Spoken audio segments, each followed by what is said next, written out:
کچھ ہماری جب دینی طبقے میں پوری امت میں، صرف ہمارے انڈیا پاکستان بنگلہ دیش وغیرہ میں نہیں، پوری دنیا میں جب دینی طبقے میں کچھ باتیں ہوتی ہیں، ہمارے حلقے ہوتے ہیں، جلوس ہوتے ہیں، کانفرنس ہوتی ہے، ہمارے مسجد کے بعد کچھ ذکر ہوتا ہے، تو اس میں کچھ قسمیں ہیں، کچھ قسم کی بات ہوتی ہے، اور ان میں سے کچھ کیٹیگوریز ایسی ہیں جو بالکل ذہن ہے ہمارے لیے، امت کو برباد کر رہی ہے۔ اس میں سے ایک دو میں آپ کے سامنے رکھ دوں۔ کچھ لوگوں کا سارا پیشہ ہی یہی ہے کہ وہ آپ کو بتائیں کہ یہ دوسرا فرقہ کتنا کافر ہے۔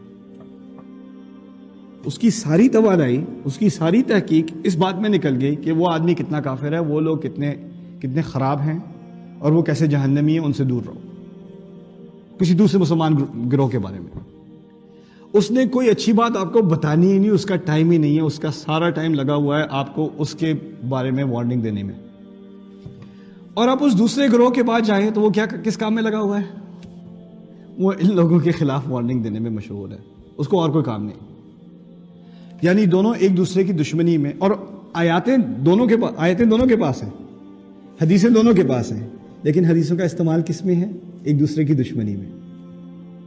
یعنی یہ حدیثیں اور یہ آیتیں ہمیں ان کی خدمت کرنی تھی، ہمیں ان کے نیچے ہمیں پڑھنا تھا، ان کی حکمت سے ہمیں اخذ کرنا تھا، لیکن اب یہ آیات اور یہ حدیث ہماری دشمنی میں، ہماری خدمت میں استعمال کی جا رہی ہیں۔ یہ زہر ہے، یہ امت کے لیے زہر ہے۔ اگر آپ اس میں سے کسی قسم کے حلقے میں بیٹھے ہوں اور کسی اور کے بارے میں بات ہو رہی ہو، تو آپ اپنے آپ کو فارغ کر کے کہیں اور آپ جا کے سو جائیں، آپ کا وقت زیادہ استعمال ہوگا بہتر اگر آپ سو رہے ہوں گے، ٹھیک ہے نا؟ آپ جا کے امی کو کال کریں، اپنی ثواب کمائیں، ماں سے بات کر رہے ہو، بس اس حلقے سے آپ نکل جاؤ، اس میں آپ کا کوئی فائدہ نہیں۔ دوسرے ہمارے حلقے جو زہر ہیں، یہ بھی فساد کی جڑ ہے۔ یہ میں فساد کی بات ہو رہی ہے نا، لوگ سمجھتے ہیں بڑی اصلاح کا کام کر رہے ہیں، میں امت کی خیر کے لیے بتا رہا ہوں، یہ لوگ کافر ہیں، یہ شیطان ہے، یہ دجال ہے، یہ ہے، یہ وہ ہے۔ دوسرا جو زہر ہے، جو بہت تیزی سے پھیل رہا ہے، وہ یہ ہے کہ لوگ، کوئی بہت گہری بات ہوتی ہے ہمارے دین کی، بہت گہری، جس بات کو سمجھنے کے لیے آپ کو آیات میں، جسے عربی میں کہتے ہیں التبحر فی الآیات، التعمق فی الآیات، آپ کو آیات کے سمندر میں غوطہ لگانا پڑے گا، آپ کو ایسے بات سمجھ نہیں آئے گی۔ افلا یتدبرون القرآن، وہ قرآن پر گہرا تدبر کیوں نہیں کرتے کیوں نہیں؟ کچھ ایسی باتیں ہیں جو صرف ایک دفعہ کرنے سے سمجھ نہیں آتی، اس میں بہت تدبر کی ضرورت ہے، بہت سوچنے کی ضرورت ہے، اور اس میں سے غلط نتیجہ نکالنا بڑا خطرناک ہے۔ اور اب کیا ہوا ہے، وہی چیزیں جس میں تدبر کی ضرورت ہوتی ہے، بہت سوچ کی ضرورت ہوتی ہے، اور انسان لاکھ دفعہ سوچے اپنا منہ کھولنے سے پہلے، اب وہی باتیں اتنی آسانی سے کی جا رہی ہیں اور بغیر کسی سوچ سمجھ کے کی جا رہی ہیں، اور دین کے نام پہ کی جا رہی ہیں، کہ لوگ سمجھتے ہیں یہ تو بات سمپل سی بات ہے، میں نے تو سنا ہے اس کے بارے میں، میں نے خطبہ سنا تھا اس کے بارے میں، میں نے یہ یوٹیوب ویڈیو دیکھی تھی اس کے بارے میں، اس میں سے جہاد کا مسئلہ، فتح کا مسئلہ، غیر مسلمانوں سے تعلق کا مسئلہ، یہ مسائل قرآن میں بہت گہرا مطالعہ ہے، کوئی چھوٹی بات نہیں ہے۔ جو تمام انبیاء کا کریئر ہے، جو قرآن میں ریکارڈ ہوا ہے، جو اپنے نبی کا صلی اللہ علیہ وسلم مکے والوں کے ساتھ جو ان کے معاملات ہیں، جو مدینے والوں کے ساتھ معاملات ہیں، اگر آپ کے سامنے اس کی بہت گہری تصویر نہیں ہے، تو آپ کو یہ نہیں معلوم کہ یہ تعلق کیسا ہونا چاہیے۔ ہمارے ہاں بہت سمپل سی تصویر کھینچی ہوئی ہے کہ جو غیر مسلم ہیں وہ نجس ہیں، وہ گند ہیں، وہ پلید ہیں، ان کو تم ہاتھ نہیں لگا سکتے، وہ تمہیں سلام کرے تو ان کا جواب بھی مت دینا، تم دوسری طرف چلے جانا، اگر وہ مسجد میں آئے تو استغفر اللہ العظیم، تمہیں اسپیشل کلیننگ بلوانی پڑے گی۔ ہمارے یہ کہاں سے آئی افکار، یہ سوچ کہاں سے آئی؟ اس کا نہ دین سے تعلق، نہ قرآن سے تعلق۔ ایک دو باتیں کہیں سے سنائی، اس کو ہم نے آگے کر دیا، اور اس سے زہر پھیلتا ہے، نفرت پھیلتی ہے، اور جسے عربی میں کہتے ہیں سوء الفہم، غلط فہمی پھیلتی ہے دین کے بارے میں۔ ایک تو ہے غلط فہمی غیر مسلم کو، میں غلط فہمی کی بات کروں جو مسلمانوں کے یہاں پھیلی ہوئی ہے، یہ دوسرے قسم کا زہر ہے۔ تیسرا زہر، جو آخری زہر میں آپ کے سامنے پیش کر دوں آج، وہ یہ ہے کہ ہمارے دین میں کچھ چیزیں ہیں پرائیورٹی، عربی میں کہتے ہیں الاولویہ، جو چیز پہلے ہو، سب سے اہم پہلے، اس کے بعد اس سے کم اہم، اس سے بعد اس سے کم اہم، اس سے بعد اس سے کم اہم۔ جب سے ٹاپ کی چیز ہے نا، اس کے بارے میں سب سے زیادہ بحث ہونی چاہیے، جو سب سے کم اہمیت کی ہے اس کے بارے میں سب سے کم بحث ہونی چاہیے۔ اصل میں یہی تو عدل کا تقاضا ہے کہ اگر آپ کہیں کام کرتے ہیں اور آپ کا باس آپ سے کہے یہ سب سے اہم کام ہے، اس کو پہلے ختم کرو، اور جب تمہیں ٹائم ملے تو یہ دوسرا کام بھی کر لینا، اور آپ دوسرے کام میں لگ جائیں پہلا کام کیے بغیر، تو آپ کا باس آپ سے خفا نہیں ہوگا، آپ کو فائر نہیں کرے گا، تمہیں کام نہیں کرنا آتا تمہیں، میں نے کہا تھا وہ پرائیورٹی ہے تمہاری۔ ہمارے دین میں پرائیورٹی کس چیز کی ہے، یعنی کس چیز کی اہمیت زیادہ ہے اور بنسبت کس چیز کی اہمیت کم ہے، یہ چیز سمجھنے کی ضرورت ہے کہ تمام چیزیں ہمارے دین میں ایک اہمیت کی نہیں ہیں، ہر چیز ایک اہمیت کی نہیں ہے۔ میں یہ نہیں کہہ رہا کوئی چیز غیر اہم ہے، سب چیزیں اہم ہیں، لیکن اہمیت میں بھی ایک پرائیورٹی ہوتی ہے۔ اس اہمیت کا آپ کیسے اندازہ لگائیں گے کہ کیا چیز زیادہ اہم ہے اور کیا چیز کم ہے، کس چیز پر زیادہ زور دینا چاہیے، کس چیز پر کم زور دینا چاہیے، اس چیز کا فیصلہ قرآن خود کرے گا۔ قرآن اللہ تعالیٰ کا آخری کلام ہے، یہ کتاب شروع سے آخر تک اللہ تعالیٰ کی طرف سے مرتب ہے۔ اس میں جن باتوں کا بار بار ذکر آیا وہ اسی لیے آیا ہے کہ وہ سب سے اہم چیزیں ہیں۔ جس چیز کا بہت کم ذکر آیا ہے اس کی بنسبت کم اہمیت ہے۔ سمجھ رہے ہیں بات؟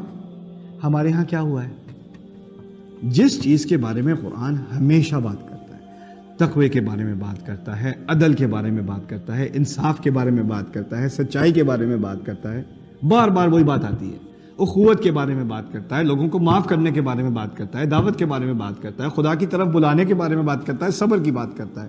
یہ باتیں ہمارے یہاں بہت کم ہیں، بہت کم۔ جب بات ہوتی ہے تو کس پہ ہوتی ہے؟ نیل پالش حرام ہے کہ نہیں،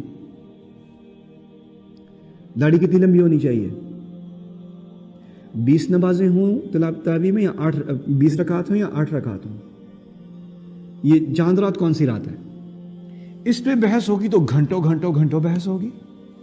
اور اگر کوئی صبر کے بارے میں بات کرے گا تو کیا کہو گے؟ یہ تو پتہ ہے ہمیں یار، یہ تو پتہ ہے، کوئی اور بات کرو، یہ سمپل سی بات ہے۔ اگر اتنی سمپل بات ہوتی تو اللہ کے آخری کلام میں اتنی زیادہ تکرار، اتنی زیادہ ریپیٹیشن کہ کس چکر میں، کیوں؟ یہ قرآن اللہ تعالیٰ نے خود فرمایا نا، علم القرآن، اس نے قرآن سکھایا۔ دیکھیے، آپ کو بتانے میں اور آپ کو سکھانے میں زمین آسمان کا فرق ہے، یہ بات اچھی طرح سمجھ لیں۔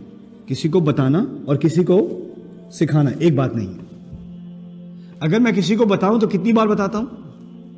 ایک مرتبہ۔ اگر کسی کو سکھانا ہو نا تو اس میں وقت لگتا ہے، اور اگر ٹیچر اچھا ہو تو بار بار اپنی بات کیا کرتا ہے؟ دہراتا ہے، اور جو بات زیادہ اہم ہوتی ہے اس کو زیادہ دہراتا ہے۔ یہی بات ہے نا، اور وہ دہراتا ہے اس لیے ہے، اور جو ٹیچر زیادہ دہرا رہا ہو اس کا مطلب ہے جو طالب علم اس کے سامنے وہ ذرا کمزور ہے، اس کو ایک بات میں 2 بار میں بات سمجھ نہیں آئے گی، اس کو بار بار سنانے کی ضرورت ہے۔ اگر استاد اپنے طالب علم کو اچھی طرح جانتا ہو نا تو اسی کے مطابق دہرائے گا، اسی کے مطابق کم بات کرے گا۔ اللہ تعالیٰ انسان کو اچھی طرح جانتا ہے، الا یعلم من خلق، کیا اسے نہیں پتا کیا بنایا تھا، کسے بنایا ہے؟ تو جب اللہ تعالیٰ نے بات دہرائی ہے تو اچھی طرح جان کے دہرائی ہے کہ ہمیں قرآن بتایا نہیں جا رہا، ہمیں قرآن سکھایا جا رہا ہے، لیکن ہم سیکھنے کے موڈ میں نہیں ہیں۔ ہمارے دماغ میں اپنی پرائیورٹی ہے، ہمارے دماغ میں اپنے سوال سب سے اہم ہیں۔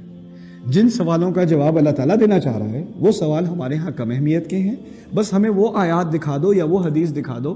دیکھو لوگ کیا پوچھتے ہیں آ کے، کوئی دعا ہے ہماری جو وائف ایکسپیکٹ کر رہی ہے، کوئی دعا، خاص دعا بتا دیں قرآن میں سے، یہ ہمارا مسئلہ ہے اس کے لیے ہم ایک دعا دے دیں، باقی ہمیں قرآن سے کیا واسطہ۔ اچھا ہاں یہ بتا دیں، وہ مجھے بخار چڑھا ہوا تھا، کون سی صورت پڑھوں، یا وہ بچے کی گریجویشن ہو رہی ہے، کوئی صورت ہے وہ پڑھ دیں، اس میں پھونک مار دیں صورت پڑھ کے۔ یہ قرآن کا فائدہ ہے آپ کے ہاں، یہ قرآن سکھانے آیا تھا آپ کو۔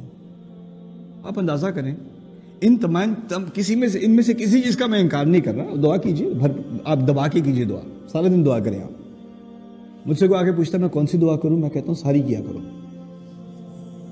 نہیں کوئی خاص دعا بتائیں جو میں پڑھوں تو سارے مسئلے حل ہو جائیں۔ میں نے کہا اچھا ٹھیک ہے، میں تمہیں بتاتا ہوں۔ تمہاری دعا، تمہیں عربی آتی ہے؟ نہیں عربی نہیں آتی۔ اچھا تم ایسا کرو، تم دعا اردو میں کرو اور صاف دل سے کرو۔ اللہ تعالیٰ کو اردو آتی ہے، اللہ تعالیٰ کو تمہاری سمجھ آ جائے گی۔ اسے کوئی خاص کلمات جو مسنون دعائیں ہیں، ان کی بڑی اہمیت ہے، بڑی قدر ہے، لیکن اگر یہ دعائیں صرف رٹا کر کے تم نے ایسے ہی سنا دی اور تمہارے دل میں سے کچھ بھی نہیں گزرا، ان کا کوئی فائدہ نہیں۔ اصل مقصد انسان کا اللہ تعالیٰ کے ساتھ دل کا لگاؤ ہے۔ جب وہ نہیں ہے تو اور کیا ہے؟